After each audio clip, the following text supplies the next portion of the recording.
ការដែលយើងចេះប្រើស្លាប់តាគៀកវាជារឿងសំខាន់មែនទែននៅពេលដែលយើងធ្វើលំហាត់ប្រាណដោយលំហាត់នឹងអញ្ចឹងនៅពេលដែលយើងដាក់ចុះគឺលាតាគៀកពេលយើងរុញឡើងលើគឺបត់តាគៀកអញ្ចឹងណាលាទៅមកបត់អញ្ចឹងនៅពេលដែលយើងទម្លាក់ចុះនៅពេលដែលយើងរុញឡើងគឺយើងប្រឹងព្យាយាមខ្ជិបគូតអញ្ចឹងយើងប្រើសាច់ដុំគូតលំហាត់នឹងគឺចូលគូតបានល្អមែនទែនហើយ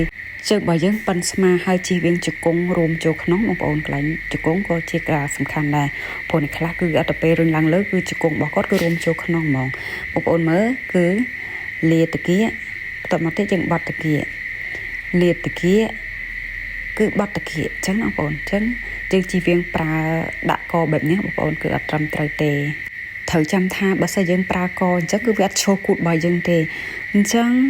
យើងចង់បានសាច់ដុំកន្លែងណាគឺយើងប្រឹងកន្លែងនោះជិះវិញប្រើកជិះវិញប្រើអីអញ្ចឹងបងប្អូននៅពេលដែលយើងប្រើកយើងធ្វើលំហាត់ប្រាណនេះបានធ្ងន់ហើយលឿនហើយស្រួលប៉ុន្តែអត់ឈរសាច់ដុំគូតរបស់យើងបានល្អទេណាបងប្អូន